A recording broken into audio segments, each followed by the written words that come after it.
Welcome back to Lucid Living. And if this is your first time, welcome, welcome. I'm so happy to have you aboard. My name is Andrew Larkin. I'm an actor, model, performer, breathwork coach, and today I'm going to be your host, your guide for today's podcast episode. All right, my friends, not going to lie, in the past, we have been bringing on our creative friends that I've met through acting, through different kind of engagements. But today we have a really special guest with a lot of so much cool value and insight and wisdom. And I am genuinely so excited to dive into this conversation and just be a fly on the wall and just listen and learn as I hope and I know we all will. So, but before I introduce this amazing guest, let's start with some grounding breath work. I'm feeling a 4-2-6 breath. So as we inhale, we're going to inhale for 4 and we're going to expand our belly like you're filling up a water balloon nice and big. You're going to hold at the top for 2 and then we're going to exhale out the mouth, bring that belly back to our center. As we exhale longer than our inhale, it channels that parasympathetic nervous system, which allows us to calm down and bring a little bit of mindfulness, a little stillness, whether this is our morning, our afternoon, our night. We just feel a little bit better. So we're going to do that for 3 rounds. Take this moment for you, listen to the breath, feel the body, feel the belly rise and fall. And let's begin with an inhale through the nose in 3, 2, 1. Big inhale through the nose. 2, 3, 4. Hold it. 1, 2. Exhale out the mouth. 6, 5, 4, 3, 2, 1. Big inhale through the nose. 2, 3, 4. Hold it. 1, 2. Exhale out the mouth. 5, 4, 3, 2, 1. Last one. Big inhale through the nose. 2, 3, 4. Hold it. 1, 2. Exhale out the mouth. 5, 4, 3, 2, 1.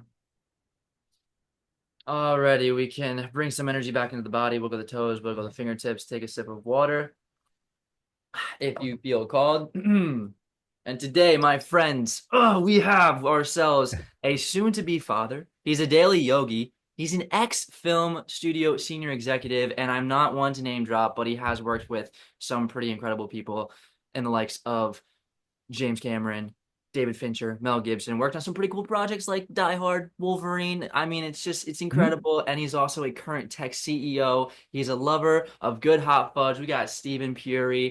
Stephen, my man, welcome to the show. You have done your research. That's so funny to go from a really meditative moment to like, oh, and here's your life, Stephen Trey. So yeah, that's really Oh, fun. And I hope yeah, we can here we share go. some interesting insights into the world of creativity and film and all that. I'd love to. I'd love to. I'd love to. So, Stephen, we start off every podcast with just the present moment. So, where are you I'm in geographically in the Austin. world? I'm And in Austin, and I'm, as you said, excited about two things. There are two things that are on my sort of map right now spiritually is like big things. One is what you said, going to be a father later this year.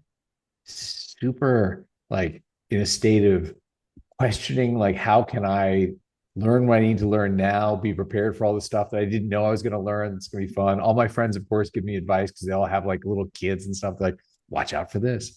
So that's super cool. And then, as you know, I've been spending the last 6 years of my life just teaching flow states and helping people like actually be healthier and do more and actually realize their dreams. So that's kind of where I'm at. that's beautiful, man. That's beautiful. All right.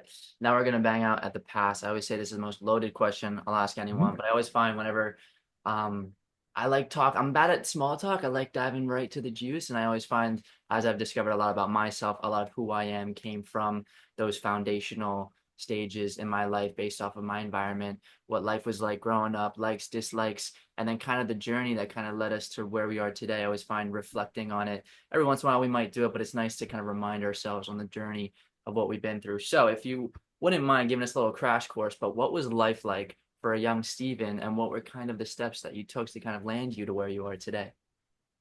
Okay.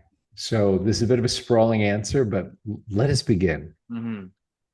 Probably the first important data point to understand my journey is my parents were both engineers at IBM.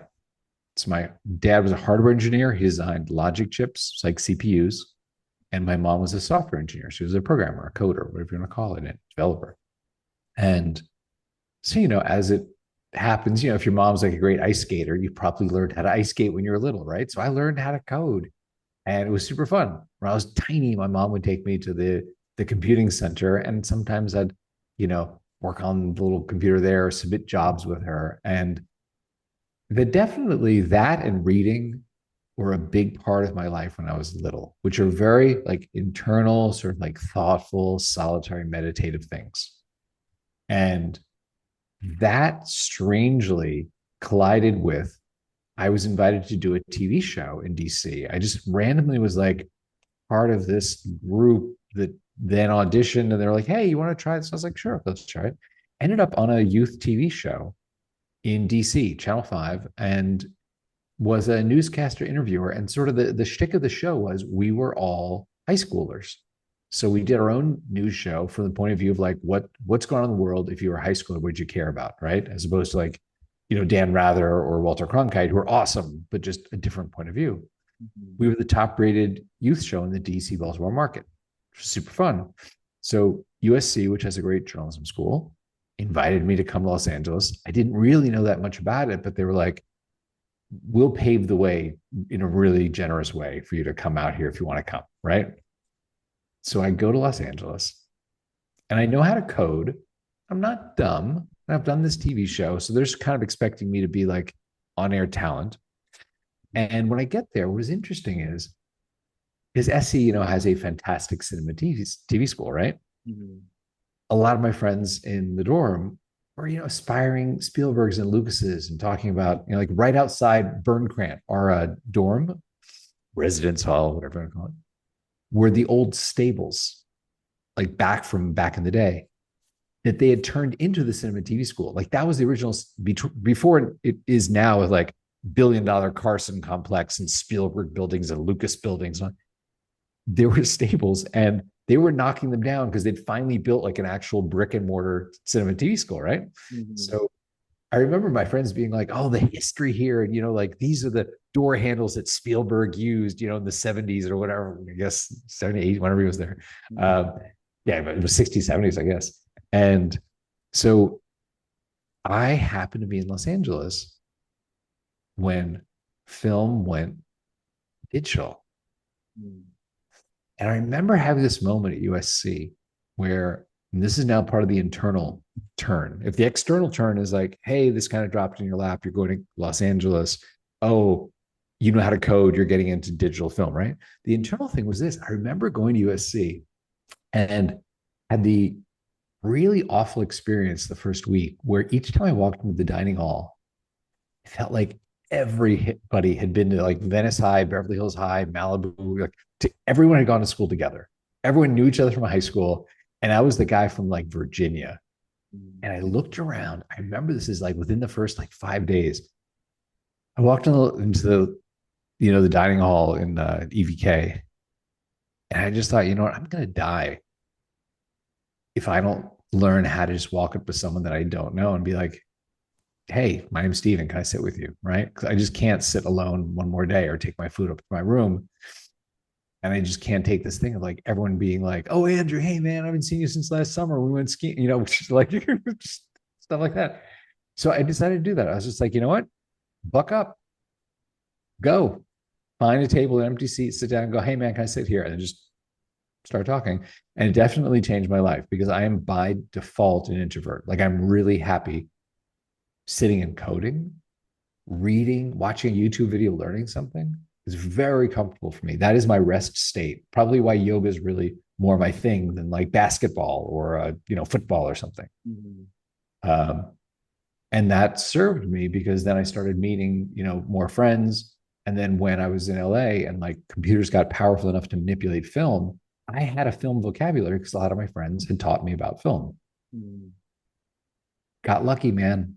My life is a series of super lucky random stuff that falls in my life, in my lap, and then I'd like to think I worked hard to make something of it. So when that happened and I was there, you know movies needed someone that could speak engineer because there was a computing side to this, but could speak creative. They could sit with the director and go like, what do you want? What is this shot about? What is this sequence about? Oh, it's about the guy struggling with, does he go get the girl or is the guns in the other room? And like the thing, and then the force field. I needed to tell that story.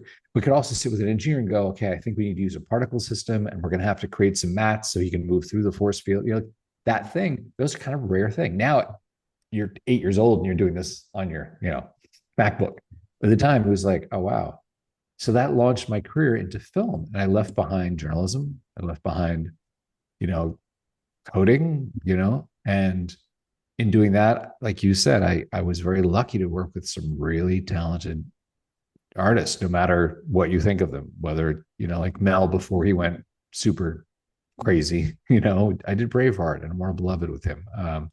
Did True Lies with Cameron, did design the titles and the effects for and produce them for David Fincher's Seven.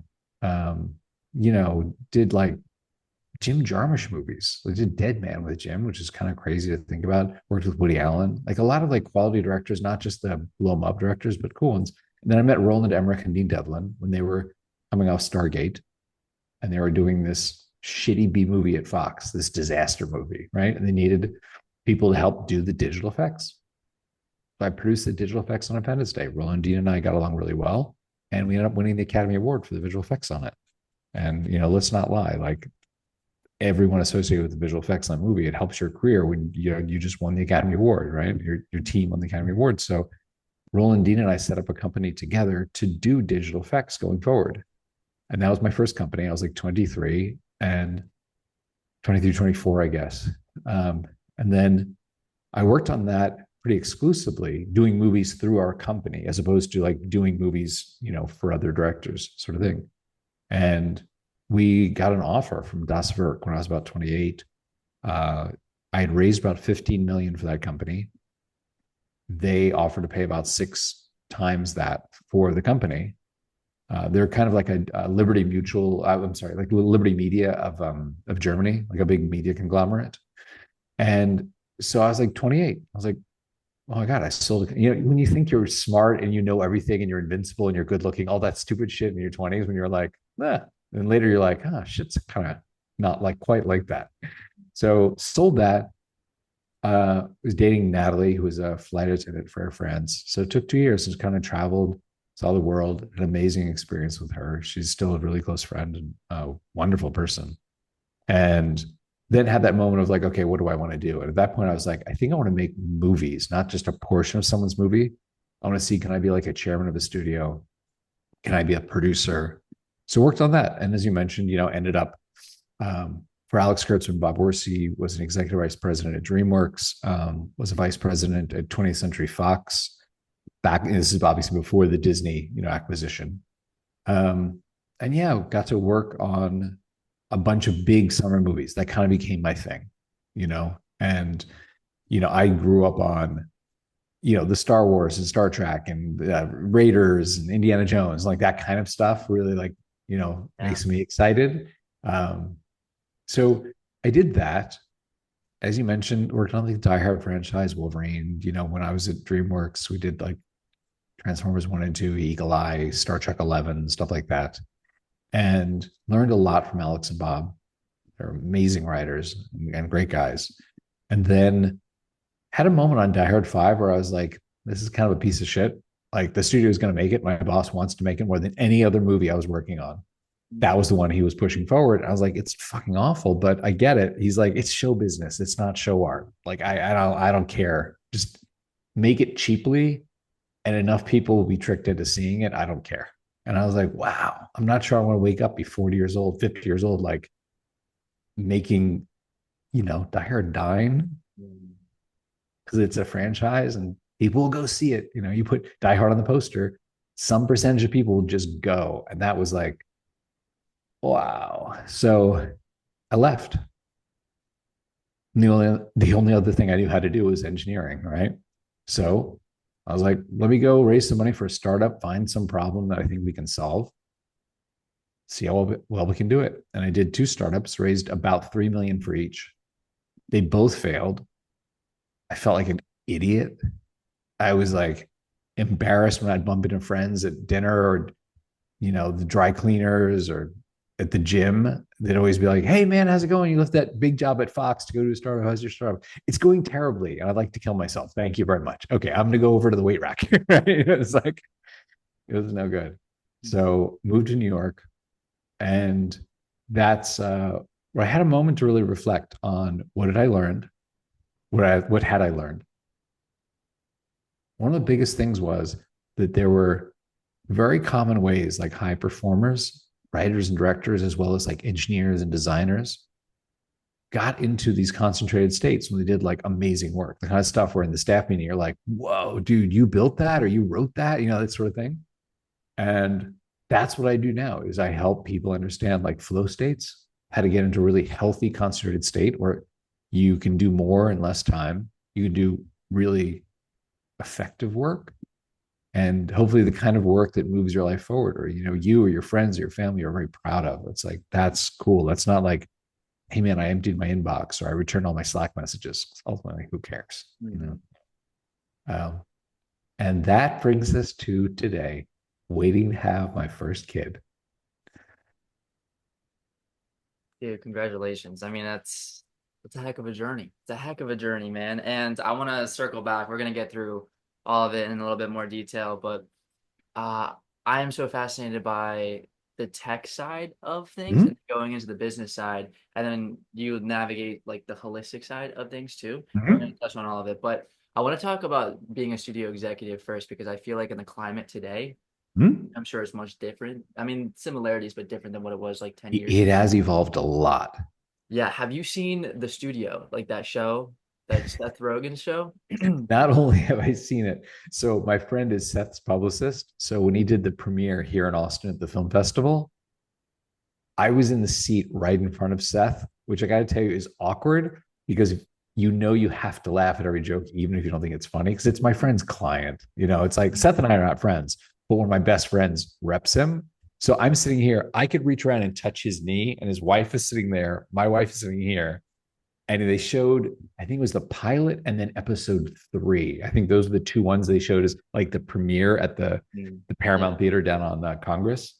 Um, I didn't love it, to be super honest, and if Seth ever listens to this, I don't mean this in a mean way at all, but having been at the studio, I get that Seth plays a certain kind of like bumbling character that kind of bumps into things and knocks over the water, like that. That's kind of his shtick. Mhm. Even though in real life he's a really smart dude, but that's like his persona of like, whoa, what's this? Mhm. And that device of how he becomes like a studio chief of just like, hey kid, you're smart, do this. He never bought it. Like studio chiefs are fucking smart. I mean, whether the movies are good or not, it's hard to make a good movie. Mhm. But man, you hang out with a chairman of a studio or the president of production, like you don't get there by bumbling around. Like that episode where they have like they're shooting one off, one hour where it's just like it's one long continuous take like rope or something, Yep. and he keeps screwing it up. Nobody would get to his level that didn't understand that, you Mhm. know, or knew where to park their car, things like that. So I didn't Right. really buy it, but I know some of my friends watch it and they're like, oh, it's kind of fun. The set's got a show in the air, you got to support him. So yeah, okay. Yeah. I'm curious because I mean it's definitely I feel like a little bit of a satirical nature of the reality of what that's like. But it was Mm-hmm. almost like one of the few times that I feel like as an audience member, we get a glimpse into the world of what the pressures are because I feel like there's this big pull, especially now with creative decisions that are being made and they should be Mm-hmm. made by creative people versus the people who are making these decisions are in suits all day and they're managing the money and you kind of Mm-hmm. like I don't really know what's actually going on behind the scenes, so I found it interesting to explore a little bit whether it's 100% truthful or not.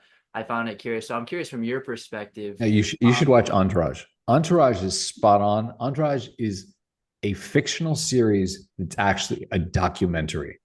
Mhm. If you work in Hollywood and you watch Entourage, it is as funny and as real as like watching Silicon Valley if you work in tech, where like you see some of those meetings, you're like, I was in that meeting. Like that was Tuesday morning. That is exactly my staff meeting, right? Whereas with the studio, like here's a different device you could use to get Seth's character into that role. Instead of being like, hey man, the studio chief got fired, I got promoted, right? You'd be like, he's the rich guy's son who bought the studio and is like, my retarded kid wants to be a filmmaker. I'm gonna make him chairman. And he's like the Nepo baby. Mhm. where it's like, oh God, and everyone's sort of like, oh, be nice to him because he's, Charlie Bluthorn's kid, or he's like Larry Ellison's kid. Although Dave, actually, I've worked with David. David's a smart dude. I don't mean that in a negative way of David, but like that thing of like, would David be owning a studio if his dad were not Larry Ellison? No, probably not. Right. Mm-hmm. So if there was a device like that where it's like, oh God, new guy bought the studio. Guess what? His kid wants to be chairman. And everyone in the studio is like, what is this going to be like? And then you could do like the bumbling idiot kind of character because Yeah. he's like a Nepo baby. Mm-hmm.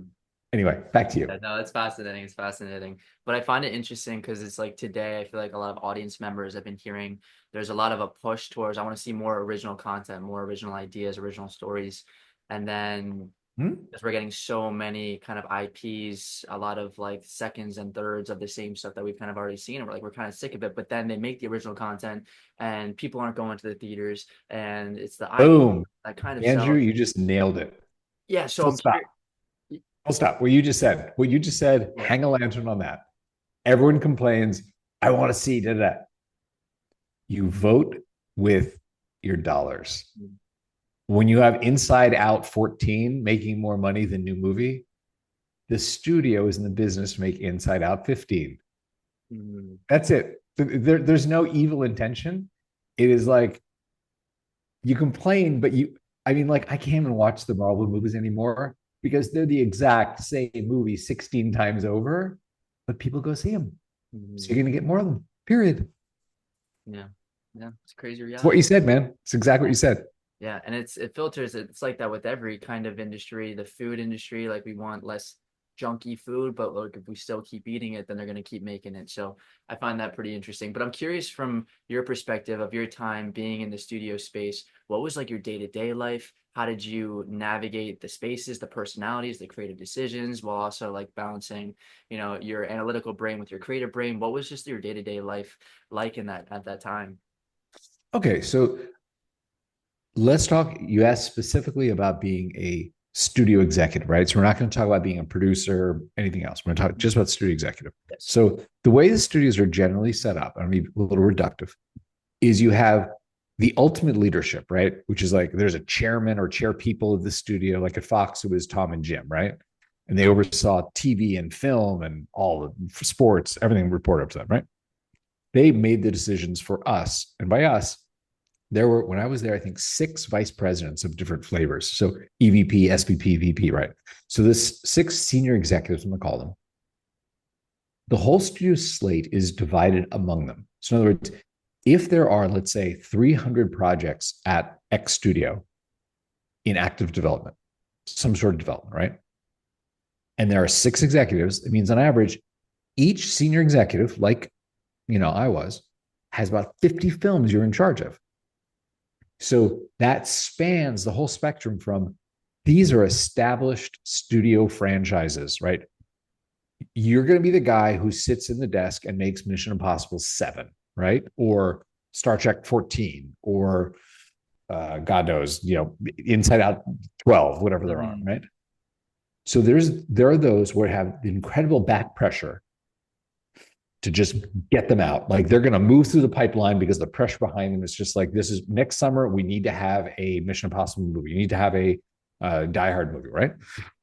Then you have, all the other things you're working on. They're maybe not studio franchises, but they're, there's a star behind. Brad Pitt wants to make a racing movie or whatever. And Matt Damon wants to do a competing racing movie. Like there's those sort of things. And there are things that you're developing. Maybe you bought the rights to some video game. Maybe you negotiated on a book. Maybe you got a pitch you heard that was incredibly compelling, right? So your 50 projects on average are divided in, those categories of like studio franchise to, hey man, I'm taking a flyer on this. And maybe you could convince your boss, Tom and Jim, to be like, okay, you know what? It's $500,000 to buy the thing. Go do this and try and make something out of this book, right? Whatever.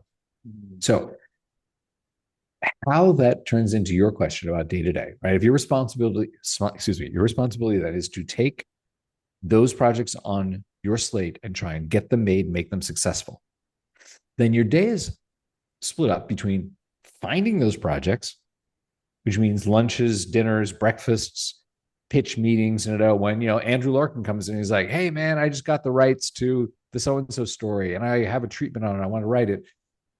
to scripts that come in, to things like that, as well as development stuff, where maybe you bought some stuff and then Andrew's on his third draft. You've given him notes. So you're reading it, being like, hey, Andrew, man, I'm going to fax you or email you, send you by carrier pigeon, like my notes. Please do a rewrite. We have 2 more steps with you on your Writers Guild contract, right? Mhm. And then you have stuff that's going into production where you're overseeing like the boarding of it, essentially like scheduling and, sort of pre-production, the budgeting of it. Production, sometimes you're on set, and that means you don't have as much time to listen to pitches and do crazy stuff because die hard shooting. The next 8 weeks, I'm going to be living in Eastern Europe, helping whatever way I can keep this moving through the system. And then there's, post production, working with the directors and producers, and everyone get that done. So your day is split between the early stuff where you're finding new material, you're developing it, you're getting it made, you're getting it marketed and released, right? Now, that means that sometimes, yes, you'll have 2 breakfast meetings. You'll have like a 7 a.m. breakfast and an 8 a.m. breakfast because you just need to check in with friends or see some agents or you want to talk to somebody. You'll have staff meetings often in the mornings. You'll have meetings like with casting and, the marketing executives about, hey, I had this idea. We're getting close to this. Like, do you think Andrew is more marketable as a star? Do you think Steven's more marketable? Oh, okay, well, then we should make the offer to Andrew. I'll talk to his agent today, that sort of thing, right? Mhm. So you're packaging things together. And then, you have a meeting or two a week where you're meeting with, your senior executive and being like, I have the budget, I have the schedule, I've got the contracts done. Like we could make Die Hard in April. It's going to cost us $72 million. Do we want to do this or not? And that green light, or packaging our green light sort of meeting also happens. So it's that whole spectrum.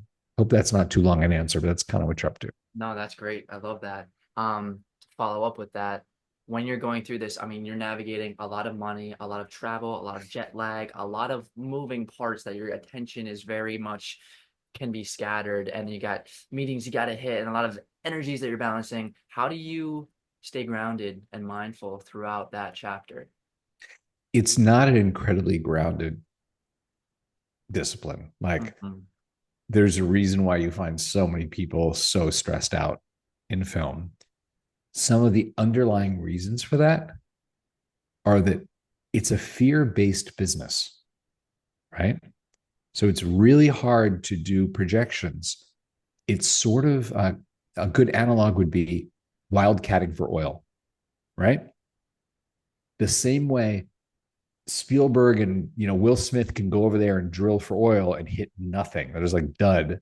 But then guys you don't know make some weird film over here and they hit a $250 million geyser, right? There's that sense of like you just never really know if this is going to be hit or not. It's the same thing with oil, right? So for that reason, it encourages a lot of bad behavior because everyone's afraid. It's not a managed business like a B2B sales process where it's like, okay, if we hire 3 more, business development reps, they generally produce $200,000 more a year. So that's, we can budget that. And, it's a much more manageable process. So when you say mindful, I think there are a bunch of people like when I was in film, is probably, let's see, I was at Fox, I think around Fox, DreamWorks Fox days is when I picked up yoga. And it was helpful for me. And a lot of people, I think, do yoga. Um, but I think it's almost more like a physical thing, like CrossFit, than Mhm. it is like a deeply meditative kind of pursuit. You know what I mean? Mhm. So it's very high stress, you know?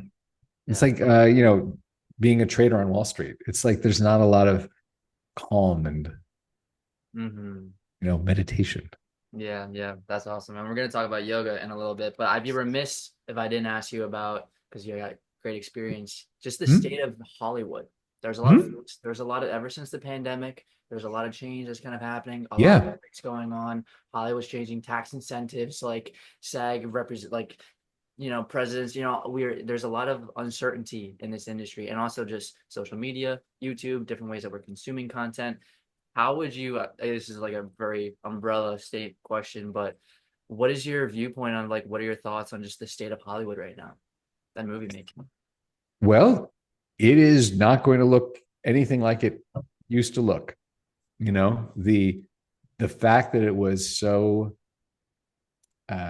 human driven and high risk, now you do have the ability to remove a lot of that risk, because that movie that used to cost $250 million to make, you don't actually shoot that most of that anymore. You know what I mean? Like, you can start to do it with a very small crew for a tenth that budget.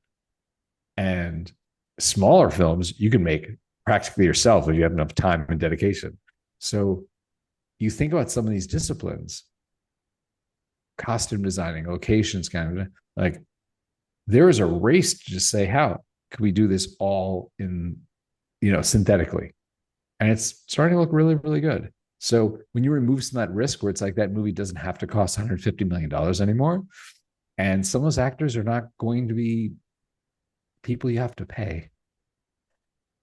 You got to follow the money, because the people releasing the movies, they're financially driven. These are not artists. They may be people who have an artistic bent and love art, but their shareholders are not saying, "Oh, thank you for creating great art that made no money." No, their shareholders are saying, "Hey, man, we're an investor in your company.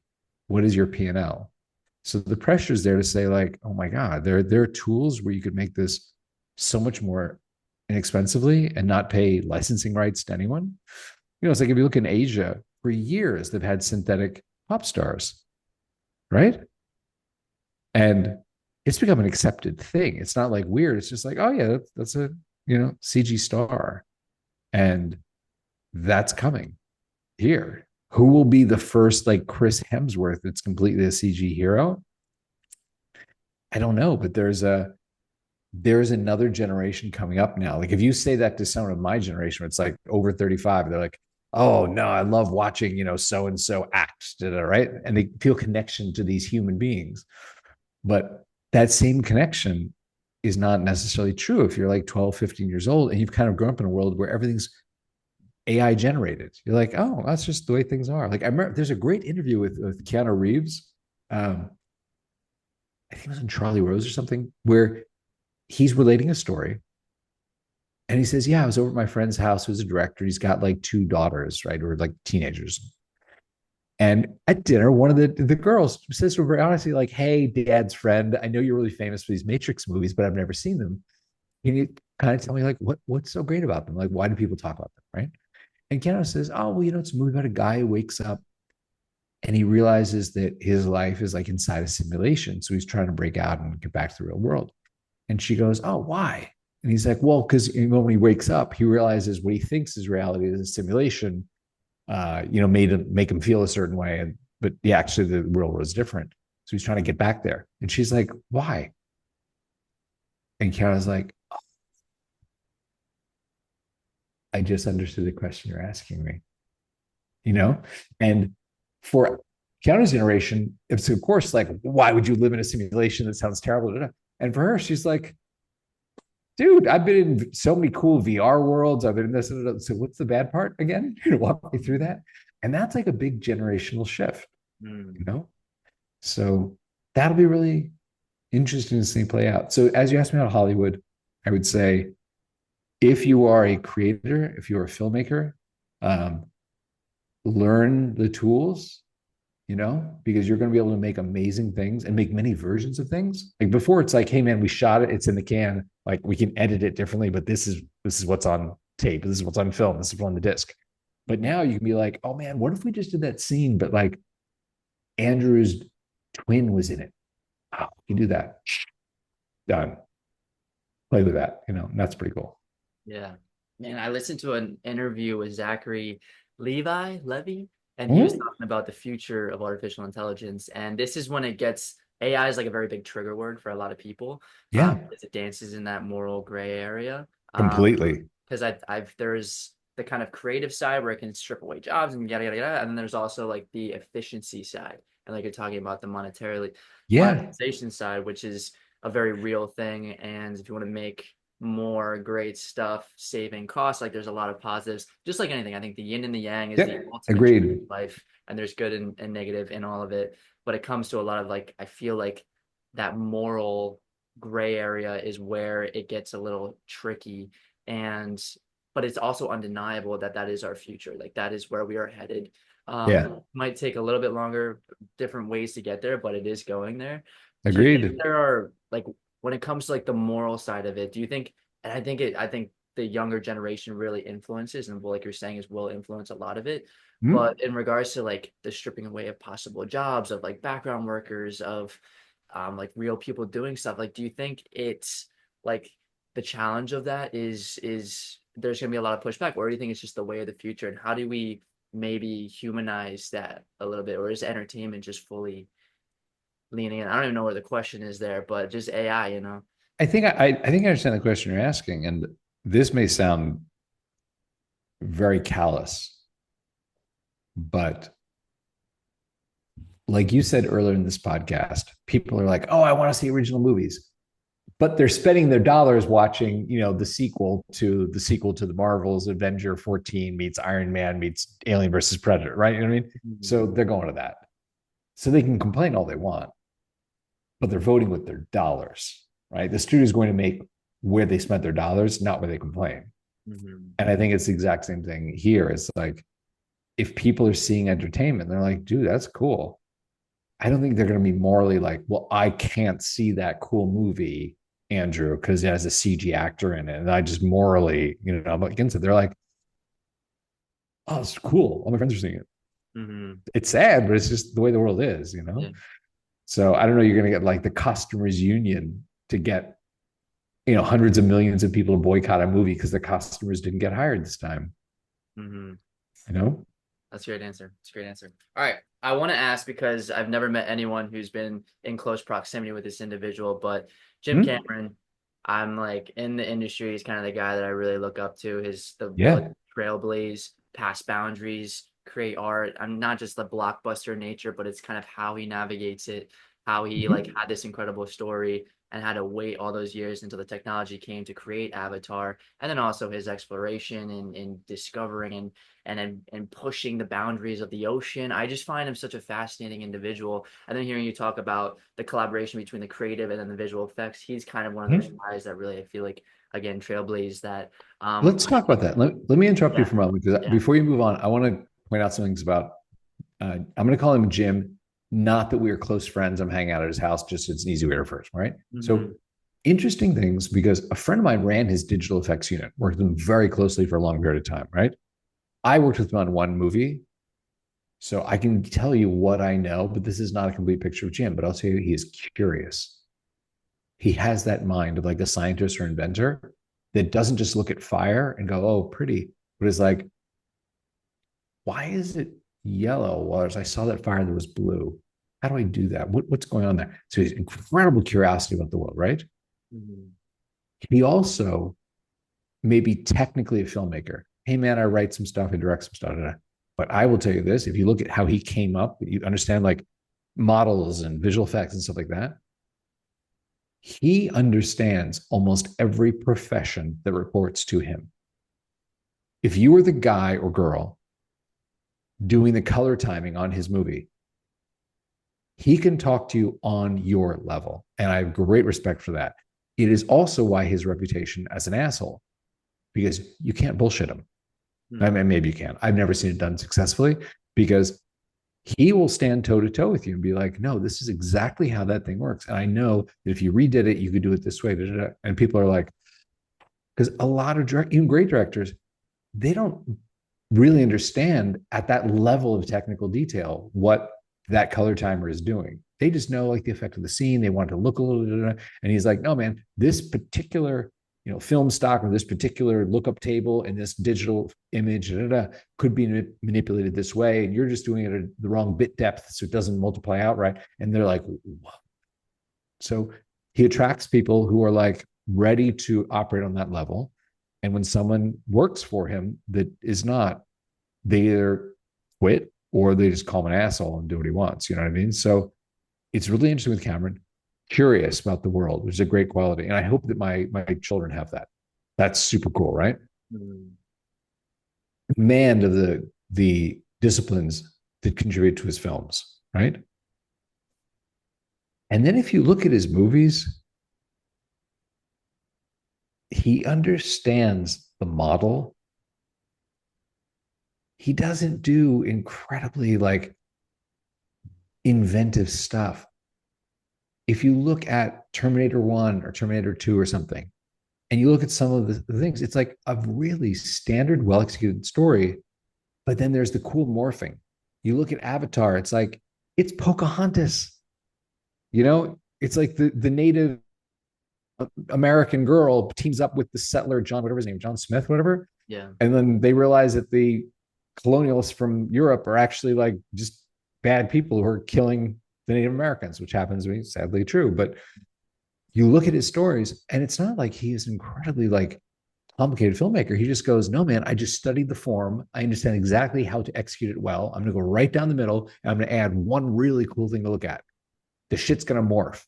They're going to be blue people in CG worlds, like whatever that thing is. And then you're like, astounding. And he's super smart dude, and hopefully, continues to do good things for the world. Like his passion about the ocean and the seas, not everyone tracks on a daily basis, but he certainly does what he can to be like, how do I contribute in some positive way more than I made Avatar and it made a lot of money? Wow.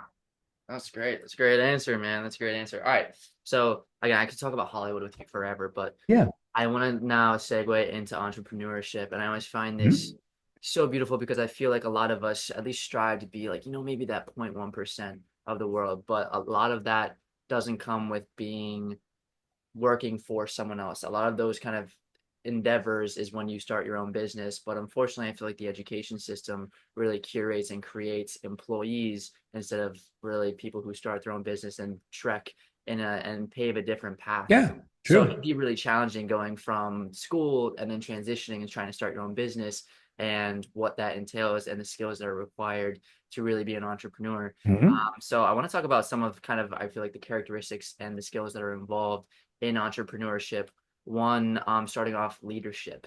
What would you Mm-hmm. say defines and creates a great leader? Well, dude, there are two big things that I believe you do as a leader, and this is a commonly held belief. One is you establish and you articulate a vision. Hey, man, we're here to cure cancer. Hey, man, we're here to make cold fusion reality. Hey, we're here to make nuclear power affordable. Hey, we're here to clean the ocean. Hey, what are the, right? This sentence is why you should work here or not. You don't give a shit about cancer? Don't work here. The second thing you do is establish culture, which can kind of mean how do we treat each other? How do we treat our customers or clients or whoever we sell to? And how do we treat our competitors? You know? So you establish those things. You can do a lot of things as a leader, but you're going to be foolish to think that you're going to be able to micromanage all the details of the organization. Hopefully, by saying, this is what we are here to do, and it's inspiring, and this is how we're going to operate, you attract the people beneath you that care about that mission and that want to operate that way. I absolutely, I want to help, explore the deep sea, blah, blah, blah, but we're going to do it in unethical ways and endanger people. Oh, you're going to attract people who want to work at Ocean Gate, right? As opposed to like if Cameron were to run Ocean Gate, it would be like, hey, we're going to explore the deep sea and we're going to do it in the highest quality way with rigid, safety concerns. So as a leader, I think you do that on a high level. In film, it's like, hey, man, we're here to make genre horror movies. We do them on budget. We give young directors and filmmakers an opportunity. Like a friend of mine runs this company, Blumhouse, and it's like, are any of those movies going to change the world? Probably not.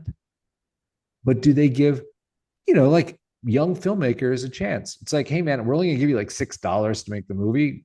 Take your shot, but we'll help you get, this thing distributed and people to see it. We chose you out of the chorus line. So there's something to that model of like, we're here to make low budget genre movies where there's very low risk. And we know there's an audience to go see horror movies. And how we do it is we find young, hungry people who do it for practically nothing, just for the shot, right? Mm-hmm. It's a viable business. Jason's built a great business doing that, and Cooper. So that's the thing as a leader, you can do a lot of little things that are boring to talk about, but at the highest level, you're doing those too. Yeah.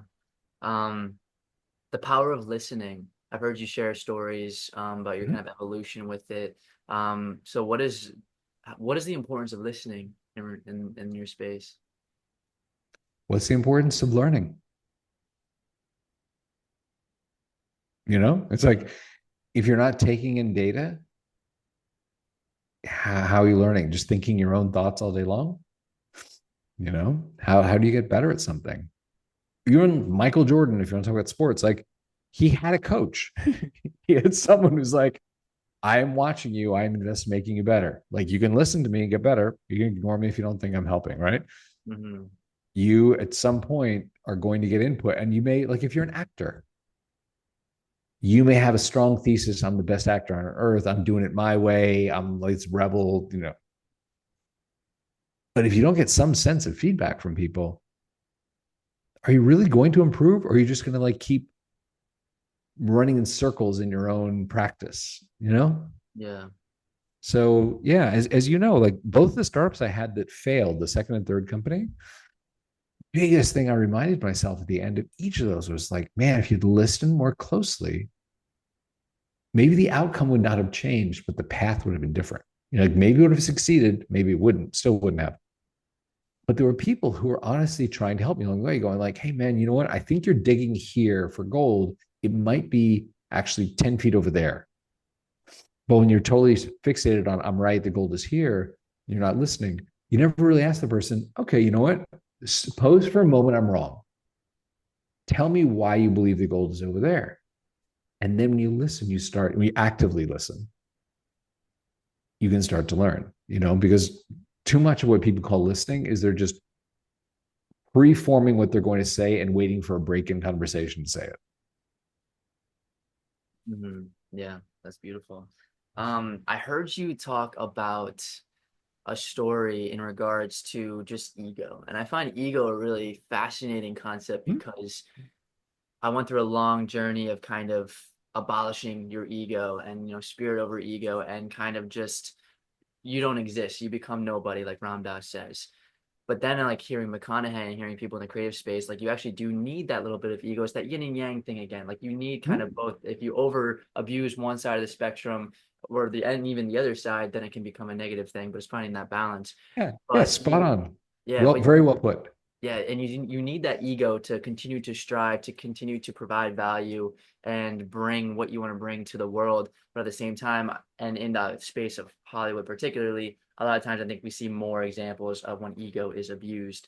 And Hmm? I'd love, because I've heard a story, and I'd love for you to share this story of this transitional phase of where you had accomplished and you sold and you were making good money and you were kind of living on top of the world, and then you wanted to kind of transition and maybe that ego kind of had to take a little bump in order to keep pursuing what you wanted to pursue. So if you have any stories like that that you wanted to share, I'd love to hear. Yeah, you teed that up very well, Andrew. And let me hang a lantern on something you said, which was very well put, which is something like film, for example, which is a very public sort of art form, right? It is not writing poetry in your basement. There's a certain, you have to have a certain amount of ego because you have to believe that what you have to say, other people want to hear, or you wouldn't choose film, right? So if you're an actor, you can't be an egoless particle of non-being in the meditation universe, because then you should just be at home like being one with your yoga mat. Mm. You have to believe, hey man, I have something to say. Like I could be the next Pacino. I think I could do, if I had been in Dog Day Afternoon, I would have done it this way, right? So there's ego involved in that. I have something to say. But you're right, because you have to take so many no's, the people who generally get known in Hollywood are often ones where their ego is so big, like it's problematic, right? There's like, I'm right, you're wrong all day long. That said, let me talk to, I think, what you wanted to talk about, which is so when I had my exploration of, oh man, I sold my company, I took 2 years and just traveled in my late 20s, right? Then I was like, well, what am I going to do next? And I thought, I want to go learn how to make a whole movie, not someone else gets money and a script and a director. And they approach me to go, hey, man, there's some visual effects, there's some titles. can I give you this amount of money to go make a part of my movie, right? Actually make the movie. I had lunch with a bunch of friends who are producers. Hey man, I think I want to come back. I've done my fun stuff. Da, da, da. Like, how do I get to do that? I already know Mel on a first name basis, Jim, David, like I've done Carlito's Way and like all these movies where I knew these guys. And my friend said this to me almost uniformly, which I was like, they're probably right. They're all saying the same kind of thing to me. They're like, yeah, yeah, these directors know you on a first name basis. They know you as the guy who helps make their movie. This is the same way, like, hey, Mel knows the valet at, Moonshadows. But it sure me he's looking at that guy to help make his movie, right? He knows him, and they're always like, hey, man, how's it going, Mel? Sort of thing, right? Mm-hmm. So they're like, you don't realize how different the world is of developing films, getting them financed, getting them made. It's a whole different set of people. It's a whole different vocabulary. You have to read a ton of scripts. You have to develop your own story, sense. So I was like, okay, you know what? Even though I've been president of this company, sold it, the whole thing sounds like I'm going to have to take a step back and get it on a new ladder. And they were like, yeah, what you should do is think of it, if it helps your ego, as you're going to grad school for 2 years, because you're going to be an assistant, a secretary. And you're going to split up your 2 years by spending 1 year working for a seller, like an agent, talent agent, or a manager, and a year working for a buyer, basically means a studio head. And shut the fuck up. Sit on that desk, get on every call with your boss, listen, understand what's said, learn the vocabulary, read everything that comes across your desk, network like crazy. Like every night you're going to go to a drinks, a dinner, a screening, go home, read scripts, get up early in the morning, go to a breakfast, whatever you can, because during the day you're a secretary, right? And during this period of time, when I took their advice and did this, my dad called me and I answered the phone with the name of the office where I was working. Like, hey, it's, so-and-so's office. And my dad, having worked at IBM for 37 years and all that, very traditional guy, was like, you can tell me, like, you got fired. You didn't actually sell that company, did you? You got fired. And you're working as a secretary.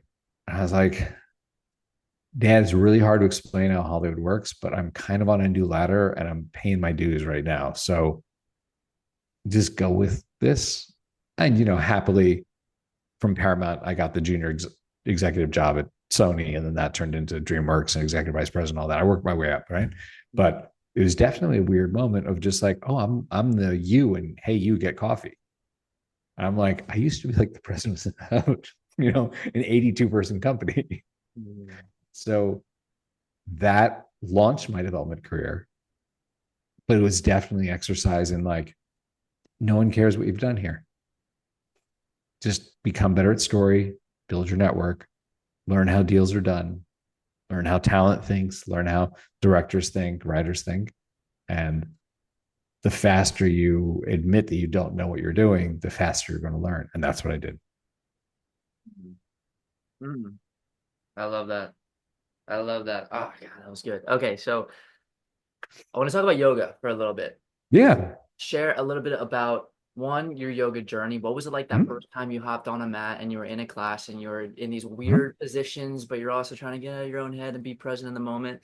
And then also, I'd love for you to share, because I believe that yoga, a particular person in your life was introduced through yoga that I could say changed your life. And You've I love done your research. Story. So, yeah, take that away. That is very flattering. You've done your research. Okay, so I came to yoga in a kind of odd way. Allison, who is my ex-girlfriend, who's actually a really good friend. We had lunch last week. She was the director of marketing for YogaWorks. So like 12 years ago, she and I, maybe a little more than that, she gave me a yoga mat and, like a class card. She's like, here, I got you a free like 8 class card or whatever for YogaWorks. I tried it. I was like, okay, this is cool. I feel like I've done, what I needed to do. And didn't stick with me.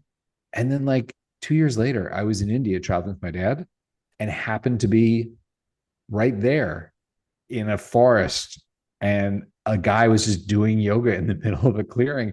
And I went, he led a little yoga practice for me and this German guy who showed up. And I got it. I called Ali. I was like, you know what? When I wasn't ready when you gave me this gift like a couple years ago. I did it, but it didn't really like resonate with me. And now I really feel it, and I appreciate that you wanted to give me this gift. And then that became a daily practice for me. And then when I moved to New York, 10 years ago, I was talking to the girl on the mat to my left, who is now Laura, who is my wife.